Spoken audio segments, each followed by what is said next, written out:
Hay cosas que jamás deberían contarse, pero a veces guardarlas es aún peor. Hoy no te traigo relatos inventados. Hoy te voy a confesar algo. Durante años he intentado olvidar lo que viví, enterrar los recuerdos, convencerme de que fue mi imaginación. Pero ya no puedo más. No puedo dormir, no puedo estar solo. Y creo que, si no lo cuento, va a volver. En este video te voy a compartir 3 experiencias reales que me marcaron para siempre. Historias que jamás le conté a nadie, hasta ahora. Algunas ocurrieron en lugares comunes, un edificio cualquiera, una casa vieja, un cuarto infantil, pero en cada una de ellas, algo cruzó la línea entre este mundo y el otro. No son relatos de terror normales, son vivencias que aún hoy me atormentan. Y si decides quedarte hasta el final, te lo advierto, vas a sentir lo mismo que yo sentí aquella noche, cuando entendí que no estaba solo. Así que apaga la luz, ponte los audífonos y prepárate para descubrir por qué hay cosas que es mejor no ver, no escuchar y mucho menos recordar. Hay una cosa que nunca te dicen cuando empiezas a trabajar en servicios técnicos a domicilio, que hay lugares donde la lógica no se aplica, lugares que parecen existir en una grieta entre lo real y lo imposible. A veces los ves de reojo, otras veces te invitan a entrar.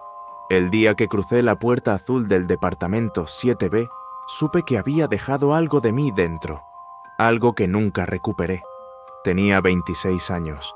Trabajaba para una empresa de telecomunicaciones instalando y reparando redes de Internet. La mayoría de mis días eran rutinarios: ir, revisar módems, reiniciar routers, lidiar con clientes paranoicos por una pérdida de señal. Pero aquella tarde me asignaron un servicio en el centro histórico de la ciudad, en un edificio que no figuraba del todo claro en el sistema. Edificio 43, calle Blanco Encalada. Lo recuerdo con precisión quirúrgica. Todo ese día se sintió mal. Desde la mañana, cuando las luces del cielo parecían más opacas que de costumbre, hasta el camino hacia el lugar. La calle se volvía más silenciosa a cada paso, como si el entorno se negara a acompañarme. Llegué a eso de las 17:10. El edificio 43 era uno de esos bloques antiguos con fachada de concreto rajada, posguerra, con balcones corroídos y una paleta de colores que oscilaba entre el gris y el óxido. El portero, un anciano que no levantó la vista ni un segundo de su libro, me dejó pasar sin hablar. Lo saludé. No respondió. El ascensor estaba fuera de servicio. Subí por la escalera hasta el piso 7. El lugar parecía abandonado. Luces parpadeantes, puertas desgastadas, humedad en las paredes. Al fondo del pasillo, la puerta azul. Era un azul raro, desgastado, apagado, como si hubiera sido absorbido por la oscuridad del lugar. Había un leve zumbido en el aire y un olor metálico, como si se hubiese oxidado algo dentro. Toqué 3 veces. Nada. Esperé. Silencio. Volví a tocar. Ni un crujido. Estaba a punto de llamar al número de contacto cuando noté que la puerta estaba entreabierta. Una rendija mínima, apenas perceptible. De dentro no salía luz, ni sonido, ni olor. Solo ese vacío. Dije en voz alta: «¿Hola? ¿Servicio técnico de Internet?» Nada. Empujé la puerta con la punta de la bota. Entró aire frío y con él una sensación de peso, como si el departamento exhalara algo antiguo. Entré. El primer paso fue como entrar en un lugar sin tiempo. Los ruidos del edificio se apagaron. Mis pasos sobre el parquet viejo no hacían eco. Encendí la linterna del celular. El departamento estaba cubierto de polvo. Todos los muebles tenían sábanas blancas, como si el lugar hubiese estado cerrado por años. Di unos pasos y algo me hizo detenerme. No fue un sonido ni un movimiento. Fue una presencia, la certeza de que no estaba solo. Miré hacia la derecha, un espejo antiguo, casi cubierto por una sábana, pero vi algo en él, alguien parado detrás de mí. Giré en seco, no había nadie. Me congelé. Avancé despacio. Las habitaciones parecían más largas de lo que debían ser, como si la arquitectura del lugar se estirara sin lógica. En una de las habitaciones laterales había una cama hecha con una sábana impoluta y encima un reloj despertador antiguo, detenido a las 3:13. Me inquietó. Al volver al salón, noté algo que no había visto: una silla en el rincón, orientada hacia la pared. Era la única sin sábana. En ese instante se escuchó un golpe seco a mi espalda. Me giré. Nada. Pero al volver la vista al rincón, la silla ya no estaba. No corrí. No grité. No lo procesé. Fue como si mi cerebro no quisiera aceptar lo que estaba pasando. Como si negarlo lo hiciera menos real. Fue ahí que lo escuché por primera vez. Una risa. Baja, aguda, como si viniera de alguien que se reía hacia adentro.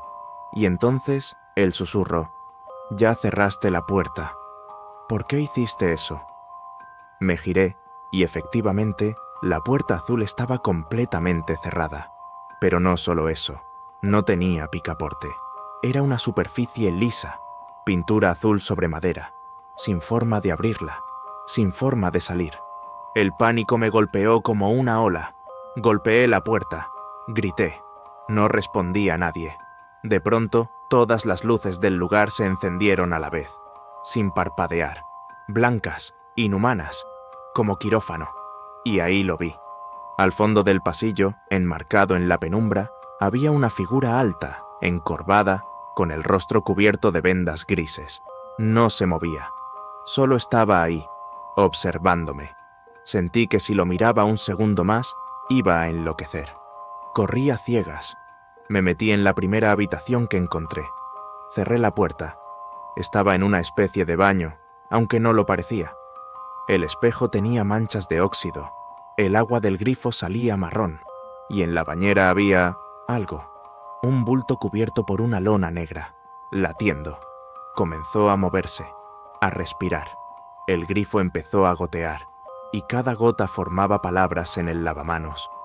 Él no olvida, Él no perdona, Él no te deja ir. No recuerdo cómo salí. Solo sé que de pronto estaba en la calle, de rodillas, frente al edificio, vomitando, con las manos sangrando y el celular destruido. Corrí a la oficina. Pedí los datos del cliente. Me dijeron que no había ningún registro de ese servicio, que el edificio 43 había sido demolido hace más de 3 años. Volví al lugar días después. Allí estaba el terreno baldío, tapiado con láminas de metal, cubierto de grafitis, excepto por uno, hecho con pintura azul, muy reciente.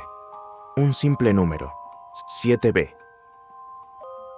Hay lugares que no olvidan, lugares donde el tiempo se enreda, donde lo que ocurrió no se va. Se queda esperando. Yo lo viví. Nadie me lo contó, nadie me lo creyó. Pero aún tengo las marcas, no en la piel, en la conciencia. Esto ocurrió cuando trabajé como reemplazo temporal en una escuela pública del sur. Era profesor de historia. No tenía una plaza fija, así que aceptaba trabajos de 1 o 2 semanas cuando alguien tomaba licencia. Esa mañana me llamaron a último minuto. El titular de cuarto año B había sufrido un accidente y no podría presentarse. Acepté sin pensarlo. Lo necesitaba. Dinero fácil, pensé. Nadie me advirtió lo que me iba a encontrar. La escuela número 76 Dr. Carranza estaba al final de un largo camino rural. Edificio antiguo, paredes agrietadas, banderas desteñidas por el sol. Al llegar, la directora me recibió con un apretón de manos frío y una sonrisa sin entusiasmo. «Vas a tomar la clase 4B. Están en el pabellón viejo, al fondo. Por favor, mantén la puerta cerrada. No dejes que salgan hasta el recreo». Eso me pareció extraño. Nunca había oído una instrucción tan específica. Atribuí su tono a un manejo estricto de disciplina. Tomé mis cosas y caminé por el pasillo principal hasta llegar a una puerta de madera oscura, más antigua que el resto. Un cartel pintado a mano Decía 4B. Las letras estaban torcidas, dobladas. Me invadió una sensación extraña, como si la atmósfera cambiara al cruzar el umbral. Entré. Los alumnos estaban todos sentados, en completo silencio. 23 niños, uniformes prolijos, rostros inexpresivos. Todos me miraban, ninguno hablaba, ninguno sonreía, ninguno parpadeaba. «Buen día», dije. Silencio. Me acerqué al escritorio. Estaba polvoriento, más viejo que los demás. La tiza dejaba una marca débil en el pizarrón, como si algo la absorbiera. Les pregunté sus nombres. Ninguno respondió. Tomé asistencia de la planilla que me dejaron. Todos presentes, según el papel.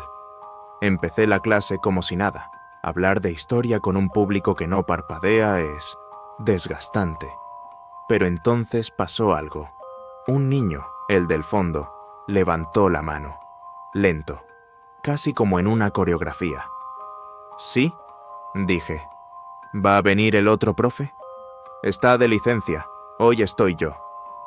«Él nunca nos dejó salir», dijo. «¿Salir de dónde?». El niño no respondió. Bajó la mano. Los demás lo miraron, con odio. Seguí con la clase, pero algo no cuadraba. La luz del aula era distinta. Afuera brillaba el sol, pero dentro la luz era ceniza. El reloj de pared marcaba las 10:18 desde que había llegado. No se movía. A mitad de clase, escuché algo. Un murmullo. Provenía del armario del fondo. Un murmullo leve, como si alguien rezara. Me acerqué. Puse el oído. No era un rezo, era una súplica. Palabras ahogadas, llantos contenidos. Abrí la puerta con lentitud. Nada. Solo útiles viejos, papeles amarillentos, libros carcomidos. Y en el fondo, grabado con clavos sobre la madera, «No son niños, no los sigas si se van». Volteé. Todos los alumnos me miraban, sin pestañear, como estatuas. Me alejé del armario, helado. Decidí que la clase terminaba ahí. Les dije que era hora de salir al recreo. Nadie se movió. «Vamos, es recreo. Salgan». Silencio. Una niña en la primera fila levantó la vista por primera vez. «No podemos salir si usted no abre». Me acerqué a la puerta. Estaba cerrada. Giré el picaporte. No se movía. Lo intenté varias veces. Forcé. Golpeé. La puerta no tenía cerradura visible. Era como si estuviera sellada desde dentro. Volví a mirarlos. Todos seguían en sus asientos, mirándome, respirando al unísono. Entonces uno habló. No recuerdo cuál. Todos tenían las mismas caras. Él también intentó salir. El otro profe. Por eso ahora vive en el armario. Di un paso atrás. «¿Qué está pasando acá?», otro murmuró. «No se puede salir sin terminar la clase». Me giré al pizarrón. Había algo escrito que yo no había escrito. «La clase termina cuando ellos deciden». Y en ese momento, la puerta del armario se abrió sola. De adentro salió una sombra, alta, deforme, como si alguien hubiese sido estirado y desmembrado. La sombra caminaba sin ruido, se deslizaba. Sentí cómo el aire se volvía espeso, denso. Quise correr, quise gritar, pero no podía. El suelo parecía tenerme atrapado. Solo pude ver cómo se acercaba, cómo levantaba lo que parecía una mano. Y entonces, todo fue oscuridad. Desperté tirado fuera del aula, afuera, en el pasillo. 2 profesores me rodeaban. Dijeron que me encontraron desmayado, que la clase 4B no había tenido reemplazo, que el aula 4B no se usaba desde hacía años, desde que una tragedia había ocurrido allí. Un profesor desapareció junto con 23 alumnos. Nunca se supo qué pasó. El aula fue cerrada, sellada, nunca más se volvió a usar. Fui al pabellón viejo con un celador. Solo había un largo muro de ladrillos donde alguna vez estuvo la puerta. Y en ese muro, pintado con tiza negra, alguien había escrito: «Profe, ¿mañana vuelve? Nosotros todavía estamos aquí». Desde entonces tengo pesadillas, siempre con la misma aula, siempre con la misma clase. Ellos no envejecen, ellos me esperan. Y a veces, cuando paso cerca de una escuela, escucho la campana sonar a las 10:18. Hay algo con los espejos, algo que nunca comprendí del todo, pero siempre me inquietó. Desde niño, tuve la sensación de que lo que reflejan no siempre está sincronizado, como si tu imagen tardara una milésima de segundo en reaccionar, o peor, como si hubiera algo detrás del cristal, copiándote, imitando tus movimientos, tu respiración, hasta tus pensamientos. Pero no fue hasta los 28 años que lo confirmé, y desde entonces no me atrevo a ver mi reflejo por más de unos segundos, porque ahora sé que eso que está del otro lado aprendió a ser yo, y lo hace mejor que yo. Todo comenzó después de mudarme solo. Era un apartamento pequeño, barato, en el 6º piso de un edificio viejo. No tenía ascensor, y la humedad en las paredes me obligó a pintar 2 veces en el primer mes. Pero lo que me atrajo fue el enorme espejo empotrado en el vestidor del dormitorio, de marco negro, tallado con patrones geométricos que parecían moverse si los mirabas mucho tiempo. Al principio no le di importancia. Me pareció elegante, casi una reliquia. Me gustaba cómo agrandaba el espacio, pero muy pronto empecé a notar cosas raras. La primera vez que lo sentí fue a los pocos días. Me estaba lavando los dientes cuando, de reojo, vi que mi reflejo no se movía exactamente como yo. No era un desfase obvio, no algo que pudiera señalar como prueba, pero mi mano derecha tembló al levantar el cepillo, y la del reflejo, no. Era sutil, pero real, tan sutil como un error en una simulación. Pensé que estaba cansado, que era estrés, trabajo nuevo, casa nueva, insomnio. Me convencí de que estaba imaginando cosas, pero desde esa noche empecé a soñar con el espejo, no con mi reflejo, no, con lo que había detrás, una figura, alta, con mi forma, pero sin ojos, solo vacíos oscuros donde deberían estar. Me observaba, desde el otro lado del cristal, y cada noche, en mis sueños, estaba más cerca.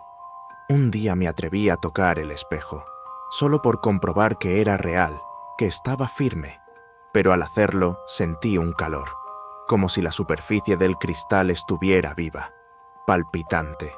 Retiré la mano, asustado. En el centro del espejo, donde había apoyado la palma, quedó una marca húmeda, como si algo hubiese presionado desde dentro. Intenté no pensar más en ello. Me concentré en mi rutina, pero entonces las cosas empezaron a salirse de control. Un viernes me encontré con un amigo después del trabajo. Me saludó confundido. ¿No dijiste que no podías venir hoy? Me escribiste hace un rato. Saqué el celular. No había mensajes enviados, ni borradores, nada. Me dijiste que te dolía la cabeza, que no querías salir. ¿Estás bien? No fui yo, le dije. Me miró en silencio. Esa noche, al llegar al departamento, encontré la cafetera encendida. Había café recién hecho, 2 tazas sobre la mesa, y mi billetera abierta, aunque juraba haberla dejado cerrada en el escritorio. No había señales de que alguien hubiese entrado. Todo estaba cerrado, todo en su lugar, salvo mi reflejo. Me miré en el espejo, y algo en mi cara estaba mal. Sutil, casi imperceptible. La expresión de mi reflejo era más segura, más firme, más completa, como si estuviera aliviado de verme, como si esperara algo. Y luego, ocurrió. Una noche me desperté y lo vi.